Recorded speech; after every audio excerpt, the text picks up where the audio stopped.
Lorsqu'on arrive dans une situation où on est dans le rough, donc dans l'herbe longue, tout dépendant de la position de la balle dans l'herbe longue, on va devoir ou non changer déjà notre base de mouvement. C'est-à-dire que les dernières fois, on avait travaillé, par exemple, au niveau de notre triangle, de s'assurer que lorsqu'on fait le départ du mouvement, qu'on s'assure que nos bras, nos mains, le corps travaillent tout ensemble.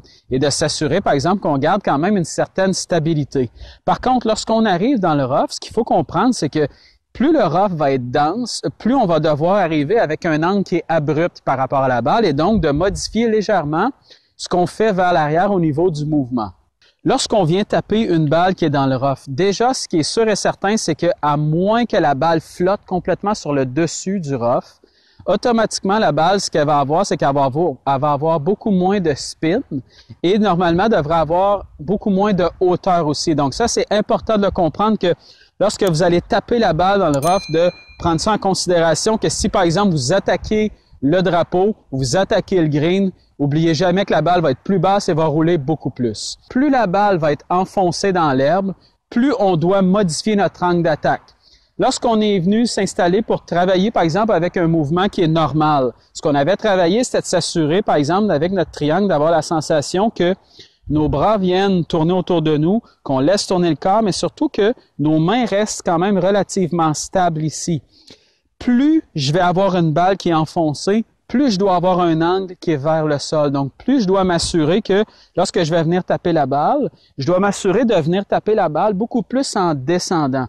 Et la raison pourquoi est que, dites-vous que plus le club touche au gazon, à l'herbe, plus il y a de chances que votre tête de club vienne bouger comme ça ici, et plus votre tête de club aussi va décélérer. Donc, vous allez avoir probablement des problèmes au niveau du contact, mais au niveau aussi de vos distances, et même parfois, vous allez probablement avoir beaucoup plus de difficultés à avoir la bonne trajectoire que vous voulez, ce qui est tout à fait normal. Donc, pour contrer ça, ce qu'on fait, c'est qu'on va venir travailler à venir littéralement comme si on venait un peu donner un coup de hache vers le sol, donc de s'assurer qu'on vient vraiment écraser la balle au sol et non pas nécessairement de faire un coup comme on le ferait à l'habitude. Donc, si je m'installe et que je viens taper, par exemple, une balle qui est dans le rough comme ça ici, qui est quand même légèrement calée au sol, ce que je vais faire, première chose, c'est que je vais toujours jouer la balle légèrement plus vers l'arrière dans mes pieds. Donc, si par exemple, présentement, j'ai un fer 8, au lieu de jouer le fer 8 plein centre des pieds, je vais le jouer légèrement plus vers l'arrière dans mes pieds.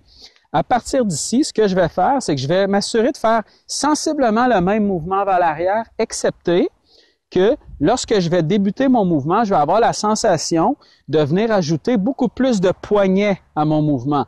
Je veux avoir l'impression que je viens ajouter de l'angle dans le club pour que lorsque je redescende, que je sois capable de venir taper la balle en premier et non pas le sol. Dites-vous que, comme j'expliquais tout à l'heure, plus la balle est dans l'herbe longue, plus on veut toucher la balle en premier, mais plus on veut s'assurer en fait que le gazon, l'herbe ne sera pas capable de venir en fait nuire à la tête de club lorsqu'elle redescend à l'impact. Et plus je vais avoir ça, plus je vais avoir l'impression que je vais descendre agressif vers le sol. Quitte même lorsque vous allez taper, avoir l'impression de complètement arrêter à la balle lorsque vous allez venir taper dans un rough qui est quand même très épais. Si je vous le montre, par exemple, comme ça ici, ce que je vais faire, c'est qu'au lieu d'avoir la sensation d'y aller comme ça ici, comme je le ferais à l'habitude, je vais avoir la sensation de monter mes poignets beaucoup plus rapidement. Et surtout, lorsque je vais redescendre, je vais avoir l'impression de garder cet angle-là plus longtemps et de vraiment avoir l'impression que mon but est de venir taper la balle vers le sol comme si je venais vraiment l'écraser au sol. Et lorsque je fais ça, ce qui arrive, c'est que la balle, aussitôt que je vais l'avoir tapée, va partir, comme je disais tout à l'heure, beaucoup plus basse, mais avec aussi beaucoup moins de spin, mais je vais m'assurer de me sortir de cette position-là. Et l'erreur, souvent, lorsque, par exemple, on vient taper dans le rough et que c'est un rough qui est quand même assez dense comme celui-là ici, vous voyez, même à l'écran, probablement que vous voyez à peu près même plus la balle présentement, l'erreur, c'est de la jouer comme un coup normal, c'est-à-dire que si je m'installe, et que je mets pas plus d'angle dans mes mains, que j'essaie pas de redescendre encore plus abrupt qu'à l'habitude, ce qui va arriver, c'est que le club glisse dans l'herbe derrière, mais quand je vais redescendre, si j'arrive avec un angle qui est trop à plat comme ça ici, c'est que le club touche au gazon, vient automatiquement bouger à travers l'impact et je vais avoir toutes sortes de mauvais contacts et souvent je vais venir la topper ou peu importe. Donc, ce que je vais aller chercher, pour essayer d'aller chercher plus d'angle. Ce que je vais avoir comme impression, c'est qu'au lieu d'y aller avec mon triangle plus stable comme ça ici, elle va chercher un peu plus d'extension. Ce que je vais aller chercher, ça va être beaucoup plus un mouvement qui va ressembler à ça ici. Donc, oui, je vais garder mon triangle, mais simplement un peu moins longtemps, mais surtout, c'est que je vais aller chercher énormément plus d'angle au niveau de mes mains. Et lorsque je vais redescendre, je vais avoir l'impression de vraiment venir attaquer la balle vers le sol, quitte à ce que mon club arrête directement la balle. C'est pas grave. Donc, vous voyez tout de suite que mon swing était vraiment abrégé vers l'avant. J'ai une balle plus basse, mais ma balle est super bien sortie à partir d'ici. Si, par exemple, je m'installe, mais que j'ai un rough qui est plus normal, donc si, par exemple, je la mets un peu plus flottante comme ça ici, mais à partir de là, étant donné que j'ai rien derrière moi, donc que le club est capable quand même de travailler un peu comme si la balle était dans le fairway, j'ai pas du tout à changer la façon que je m'installe. Donc, je vais m'installer comme je le ferai à l'habitude, et au lieu d'y aller comme ça ici avec mes mains et de venir vraiment l'écraser, je vais y aller beaucoup plus avec mon triangle et je vais venir taper la balle comme je le ferai à l'habitude avec le même finish que j'ai à l'habitude. Et je vais avoir une balle nettement plus haute. Moins de spin qu'une balle normale, mais quand même, je vais avoir une balle nettement plus haute et j'ai pas besoin de rien changer d'autre. Autre chose aussi qui est bien important de comprendre, dites-vous que, étant donné que la balle va être plus basse et qu'elle va sortir avec moins de spin et qu'on va arriver avec un angle qui est vraiment en descendant, mais dites-vous que, par exemple, si là j'ai un fer 8, si j'arrive complètement en descendant comme ça ici, ce qui va arriver, c'est que mon fer 8 devient probablement comme un fer 6 ou un fer 5. Pas nécessairement au niveau de la distance, mais au niveau de l'angle du club. Donc, si vous êtes dans un rough qui est quand même assez épais, quand même assez lourd et que la balle est vraiment entrée dans l'herbe, prenez jamais des fers longs ou des bois d'allée ou des hybrides ou des choses comme ça parce que dites-vous que si par exemple vous essayez un fer 4 dans un rough qui est quand même très très dense et vous essayez de venir taper complètement en descendant, mais dites-vous que votre fer 4 équivaut peut-être à un fer 1 ou quelque chose du genre, donc vous n'aurez aucun angle, la balle sera pas capable de sortir du tout. Probablement ce qui va arriver, c'est que la balle va toucher l'herbe tout simplement et elle va arrêter extrêmement rapidement. Donc vous êtes mieux à la limite de prendre un club qui est avec en fait plus d'inclinaison comme un fer 6, même si vous vous rendrez pas au green, tapez un fer 6 le plus fort que vous pouvez en descendant et déjà vous devriez voir une balle au moins qui va sortir et qui va rouler. Et peut-être que avec ce roulement-là, justement, vous allez être capable de vous rendre quand même au green.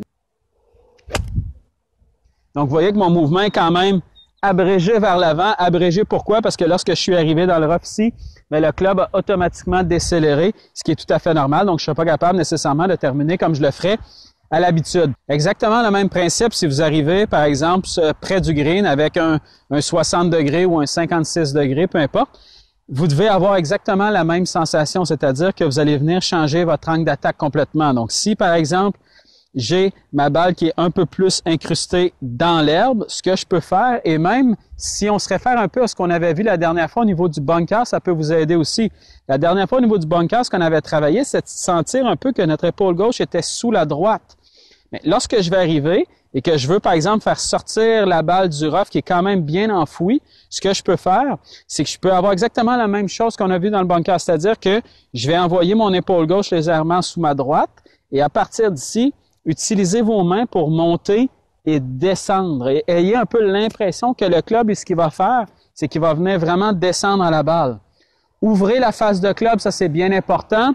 Pourquoi? Parce que si vous voulez quand même que la balle soit capable de monter, il faut absolument que la face de club soit ouverte vers le ciel. Ayez l'impression que les lignes, les rainures du club s'en vont bien vers le ciel. Et dites-vous que plus vous allez descendre comme ça ici, plus normalement votre face va venir se refermer. Donc, si vous voulez que la balle lève, ouvrez la face de club.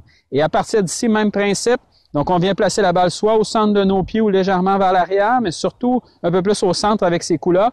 Je vais venir mettre mon épaule gauche légèrement sous ma droite. J'ai l'impression que je vais faire ça.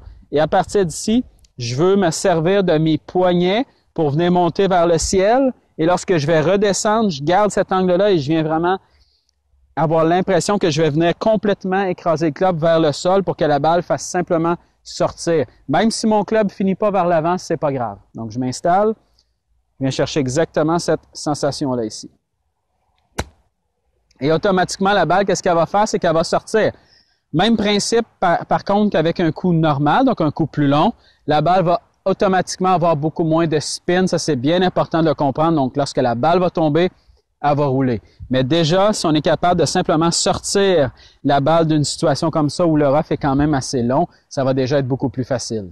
Donc, si je suis quand même près du green, mais que la balle n'est pas nécessairement enfouie, mais qu'elle est quand même dans le rough, ce que je vais faire, c'est que je peux le jouer à ce moment-là de façon normale, comme je ferais un pitch normal. Comme par exemple, ici, j'ai une balle qui flotte un peu sur le rough et non pas que je suis obligé de venir complètement l'écraser. Donc, à partir d'ici, je vais le jouer comme je le ferais à l'habitude. Et vous voyez déjà que mon club est capable de continuer vers l'avant aussi, non pas de complètement stopper à l'impact.